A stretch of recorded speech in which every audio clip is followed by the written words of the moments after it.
Iran और America के दरमियान सालसी की कोशिशें हो रही थी पाकिस्तान की तरफ से, और पाकिस्तान ने बेहतरीन सालसी करते हुए, मीडिएशन करते हुए दोनों के मुज़ाकरात करवाए। ये 47 साल की तारीख में पहली दफ़ा ऐसा हुआ कि अमेरिका और ईरान के टॉप की लीडरशिप जो है वो एक जगह पे मिल बैठी। इससे पहले तारीख में कभी ऐसा नहीं हुआ। हम जानते हैं कि जब भी अमेरिका और ईरान के दरमियान मुज़ाकरात हुए, वो जस्ट एक छोटे लेवल पे थे। कहीं कोई सफ़रा जो है वो मिल रहे थे, फिर उसके बाद कोई वज़ीर जो है वो जाके मिलते थे। लेकिन इस हद तक टॉप की जो लीडरशिप थी वो पहली दफा पाकिस्तान की कोशिशों से सामने आई, और एक दूसरे के साथ मिल बैठ के बाहमी मामला जो है वो हल करने की तरफ बढ़े। पाकिस्तान ने जो पहली कोशिश की मुज़ाकरात की, वो नाकाम रही।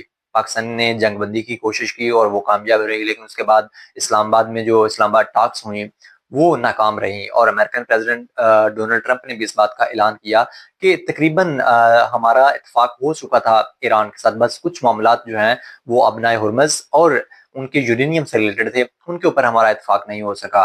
तो लेकिन ओवरऑल अगर हम देखते हैं तो पाकिस्तान ने बेहतरीन मीडिएशन की, पाकिस्तान ने बेहतरीन सालिस के तौर पे अपना किरदार अदा किया, और दोनों ममालिक ने इस बात की तायद की कि आने वाले वक्त में पाकिस्तान का किरदार जो है वो मजीद बढ़ गया है। अभी हम देख रहे हैं कि पाकिस्तान एक और राउंड जो है उसकी भी कोशिश कर रहा है कि कहीं एक और जो है सीज फायर के एंड होने से पहले पहले अमेरिका और ईरान के दरमियान एक और जो डायलॉग है उसका राउंड जो है वो मुकम्मल किया जाए। और इसके लिए भी पूरी दुनिया जो है वो पाकिस्तान की तरफ देख रही है। अमेरिकन प्रेसिडेंट डोनाल्ड ट्रंप और ईरानियन लीडरशिप जो है उन्होंने अब बरमला इस बात का इजहार किया है कि अगर दूसरे राउंड जो होते हैं वो टास्क के, तो वो यकीनी बात है उसके लिए पाकिस्तान जो है वो बेहतरीन जगह हो सकती है। अब पाकिस्तान बेहतरीन जगह क्यों हो सकती है, इस बारे में अगर हम थोड़ी सी तफसील जानने की कोशिश करते हैं तो वो ये है कि सबसे बेहतरीन जो ईरान के लिए एक जगह है जिसको वो सेफ पैसेज के तौर पे देखता है, जिसको वो सेफ जो है वो अपने लिए महफूज करता है, वो सिर्फ पाकिस्तान है। इस पूरे खित्ते में पाकिस्तान जितना मजबूत सिक्योरिटी और किसी ममालिक के पास नहीं है। अगर हम देखते हैं गल्फ कंट्रीज, ओमान हो चाहे वो कतर हो, ये दो बेहतरीन ममालिक हैं जिनकी सालसी की क्वेश्चन जो है वो मशहूर है, लेकिन ना तो ओमान के पास इतनी बेहतरीन और स्ट्रॉन्ग आर्मी है और ना ही कतर के पास है।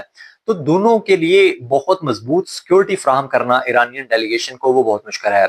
हम जानते हैं कि जब ईरानियन डेलीगेशन पाकिस्तान आया तो पाकिस्तान ने उनके लिए बेहतरीन इंतजाम किए। पाकिस्तान के फाइटर जेट्स जो हैं वो ईरानियन जो फिजाई हदूद है वहां तक गए और ईरान के डेलीगेशन को पाकिस्तान लेके आए अपने हिफाजती हिसार में। इसी तरह से जब वो डेलीगेशन वापस गया तो भी अपने हिफाजती हिसार में उनको वापस छोड़ के आए।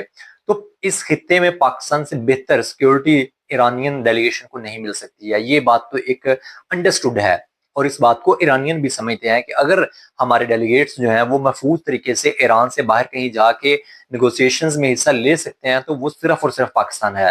क्योंकि इससे पहले दुनिया का तजर्बा ये रहा है कि जब हमास के साथ डील हो रही थी तो इसराइल ने कतर में दोहा में जो मुज़ाकरात चल रहे थे उसके दौरान ही एक कतर पे हमला कर दिया, जिससे उनकी जो टॉप की लीडरशिप थी उसको निशाना बनाया गया।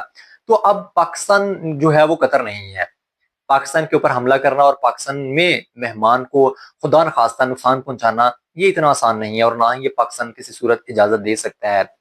हमने देखा कि ईरान के डेलीगेट्स जो हैं वो बिला खौफ व खतर पाकिस्तान पहुंचे और उन्होंने पाकिस्तान में मुज़ाकरात में हिस्सा लिया, और फिर उसी तरह से वो वापस चले गए। और यही वजह है कि अब ईरानियन जो डेलीगेट्स हैं या ईरानियन गवर्नमेंट है वो चाहती है कि अगर दूसरा राउंड जो है वो टॉक्स का हो तो वो सिर्फ पाकिस्तान में हो, क्योंकि पाकिस्तान उनकी पहली तरजीह है।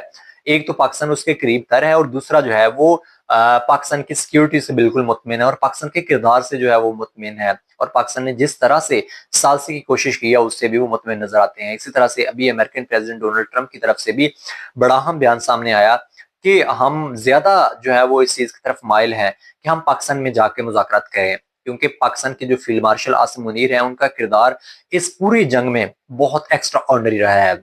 उन्होंने बेहतरीन जो है सफारतकारी की है, उन्होंने बेहतरीन पाकिस्तान का इस्तेमाल किया है अपनी सफारतकारी का, और उन्होंने अमेरिका और ईरान जो 47 साल से एक दूसरे के दुश्मन मुल्क बने हुए थे उनको मुज़ाकरात की टेबल पर बैठा दिया। और ना सिर्फ उनको मुज़ाकरात की टेबल पर बैठा दिया बल्कि उनके 90% जो मामला थे उनको भी हल करवा दिया। सिर्फ स्टेट ऑफ हॉर्मेज और यूरेनियम जो की उसके जो एनरिचमेंट है उसके ऊपर जाके इख्तलाफात हुए, जो कि बहुत माइनर किस्म के थे। यकीनी बात है कि अगर दूसरा राउंड पाकिस्तान में इस्लामाबाद में हो जाता है इन टॉक्स का, तो ये मुज़ाकरात जो है वो कामयाब हो जाएंगे।